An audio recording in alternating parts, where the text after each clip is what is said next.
Have you ever felt an unseen presence lurking in the silence of the night? Or experienced a strange chill that creeps up your spine for no reason at all? These three tales will take you deep into the heart of darkness, where restless spirits roam and long-forgotten secrets refuse to stay buried.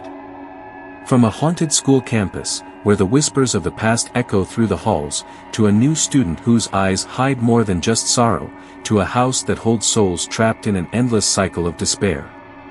Enter at your own risk, for these stories will leave you questioning what's real and what's just beyond your reach in the shadows. Dare to listen, and let the fear take hold. Story 1, The Ghost in the Schoolyard. My friends and I were in our third year at Beijing High School, one of the oldest schools in the region. One weekend evening, the weather began to turn cold, and we decided to play a game of football. Although it wasn't a scheduled practice, the stadium was still crowded, with everyone trying to enjoy the last moments before the midterm exams. When the match ended, the darkness began to take over, and the atmosphere grew strangely eerie. A cold wind blew through the old trees in the schoolyard, creating unsettling sounds.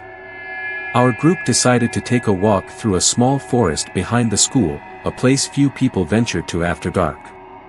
It was an abandoned area, surrounded by towering, ancient trees. We had often heard rumors that this forest was haunted. There was a legend about a woman who had died unjustly many years ago. According to local accounts, she was a well-known teacher at the school but was wrongfully accused of being a counter-revolutionary after opposing a poor education policy enforced by the government. She was imprisoned, and during her captivity, she endured harsh torture and isolation until she couldn't bear it anymore. Eventually, she took her own life in this very forest. Since then, her ghost had appeared on every full moon night, wandering among the trees, her eyes full of pain and resentment. As we entered the forest, a chill overtook us, and I shivered involuntarily. We all felt that something wasn't right, but we kept walking, despite every step echoing strangely in the silence. Suddenly, from the midst of the darkness, a faint white figure appeared between two towering trees, taller than the surrounding branches. A woman in a long white dress, her hair black and flowing like a waterfall, stood there motionless, staring directly at us. A heavy weight settled in my chest, and an overwhelming sense of fear crept from deep within me. One of my friends, Xiao, tried to joke, saying, "Stay away from us, ghost." But as soon as she finished speaking, the ghost opened her mouth, and her voice echoed from a far-off place, "Children should not be here at this hour." We stood frozen, unable to move, unable to breathe. The air around us grew thick, and the space seemed to close in on us, enveloping us in an eerie silence. Then, the white figure started to move, slowly advancing toward us. Every step she took sounded like the tapping of a stick on the cold ground. My heart pounded in my chest, and we all hurriedly turned to run back to the school, not daring to look back. That night, none of us could sleep, and every sound, every footstep in the darkness made us jump in fear. The next day, we heard from an old teacher at the school that there was indeed the presence of a spirit in that forest. He told us that several students had mysteriously disappeared after daring to enter there at night. His warning confirmed the fear we had never experienced before. Story 2, The Strange Student from the Suburbs. The summer break came to an end, and we returned to school for the new academic year. One of the most notable events of the year was the arrival of a new student, Li Ming, from a remote village on the outskirts of Beijing. Li Ming was a 15-year-old boy, but he appeared older than his age. He always wore simple black clothes, with messy hair and eyes that never seemed to meet anyone's gaze. He didn't speak much, but whenever he did, his voice had an unusually deep tone, as if carrying a heavy secret. A week after Li Ming enrolled, I began to notice strange things happening. He started approaching me whenever I was alone, especially during break times. He would ask bizarre questions that I couldn't understand. "Where do you live?" he would ask, and I would answer as usual, but then he would ask again, "How many floors does your house have? Have your friends ever seen anything strange?" These questions kept repeating, as if he was looking for something very specific. I felt uncomfortable but didn't know what to do. However, the oddness didn't stop there. One day, while I was in class, I noticed Li Ming staring at me from the back of the room, his eyes dark and hollow, like bottomless pits. Whenever I looked back at him, he would turn away, but his presence still unsettled me.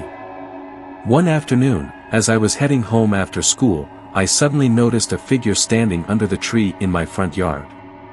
I felt a chill run down my spine as I realized it was Li Ming, even though he hadn't arranged to meet me. He stood still, not moving, his gaze fixed on me from a distance. I quickly shut the door and didn't dare to look outside again. The next day, I received a message from an unknown number, "I know where you are." I couldn't take it anymore. I decided to visit him at his home to understand what was going on. When I arrived, I asked Li Ming's mother about him, but she remained silent. That was when I noticed something odd. In the house, there were no photos of Li Ming, no sign that he was truly a part of this family. It wasn't until I met an old friend of mine, who had attended Li Ming's former school, that I learned the chilling truth. Li Ming had died 3 years ago in a car accident, and the person I had been seeing was his ghost, searching for people with a special connection to him. Story 3, The Haunted House Near the School. On late afternoons, when I was in 12th grade at Shanghai No. 1 High School, I often stayed at school to study. My house was not far from the school, and I lived alone as my parents were away on business. The house I rented was quite old, with a unique architecture, featuring frosted glass windows and long, eerie corridors. However, I never felt safe being alone in this house. The house had a strange, oppressive atmosphere, not because of dim lighting or cramped spaces, but because of the unnerving silence. The thick, old walls seemed to absorb every sound, and whenever the wind blew through the window cracks, I could hear a faint, eerie whistling, as if the house itself was breathing. What made me most anxious were the nights when I was alone, when everything would fall into complete silence and darkness. One evening, after finishing my lessons, I decided to stay behind to study. It was getting dark, and the light from my desk lamp barely illuminated a small corner of my study table. I was reading and listening to music to create a comfortable atmosphere. But suddenly, I heard a strange noise coming from downstairs, like the slow, heavy footsteps of someone walking around. I stopped and listened, but the sound continued, echoing from the staircase as if someone were walking through the house. I stood up, opened my door, and peered into the dark hallway outside. There was no one there. The air was still, just like always. I thought it might be a neighbor or someone who had accidentally come into the house, but when I stepped out, everything was eerily quiet. The footsteps persisted, echoing up from the staircase. Curiosity mixed with fear led me to decide to go downstairs. My heart pounded as my footsteps echoed in the silent space. I passed through the dark hallway and descended the narrow stairs to the first floor. When I reached the bottom, I looked around and saw nothing out of the ordinary. Everything was silent, except for a bedroom door slightly ajar. I approached, and suddenly a cold gust of wind swept past me, making me shudder. I reached for the door and, as it creaked open, a dim light flickered on in the dark room. This light, as though from an old lantern, didn't come from a light bulb, but seemed to originate from some invisible source. I suddenly saw a figure standing in the middle of the room, a woman in a white dress, her long hair flowing down, hanging loosely by her shoulders. In her hand, she held a lantern, its light casting an eerie glow on her pale skin and indistinct face. She stared at me without blinking, her gaze piercing through me, as if delving into my mind, making me feel as though I was being pulled into an invisible abyss. A cold shiver ran down my spine, and I couldn't move. "Stay away from this house," her voice was deep and sorrowful, yet strangely haunting. "We are all trapped souls." Her words echoed in the silent room. I couldn't understand her, but I could feel an invisible fear consuming me. I didn't dare stay another second. Panic overwhelmed me, and I turned to run back upstairs, hurriedly locking my room behind me, my heart racing. I didn't dare look back. That night, I couldn't sleep. The coldness of the house couldn't be shaken, and the woman's words kept repeating in my head, "We are all trapped souls."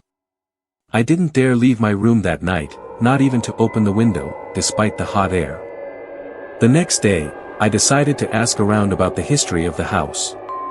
An elderly woman who sold vegetables near my neighborhood told me that the house had once belonged to a wealthy family who had lived peacefully. But one night, the entire family mysteriously disappeared without a trace. People said they had been haunted by a spirit, and after their mysterious deaths, the house was never sold or rented again. Previous tenants had encountered strange occurrences, some had fled in the night, others never returned. According to the elderly woman, the house had become a place of haunting, where trapped souls could not find peace. At that moment, I felt a chill. Everything in the house suddenly made sense. The woman in the dark room could very well have been one of those trapped souls, unable to move on, trying to warn me. Not just her, but perhaps the family that disappeared was still trapped within the house. I couldn't stay there any longer. The fear and unease grew stronger, as if the house was pulling me into the darkness. A few days later, I decided to move out without saying a word, leaving the house behind for the souls that still lingered in the shadows, never able to escape. If you found these stories creepy enough to make you think, don't hesitate to share your thoughts. Have you ever experienced any strange phenomena? Leave a comment below or share your own stories with me. And don't forget to like and subscribe so you won't miss the next mysterious tales. Thank you for watching.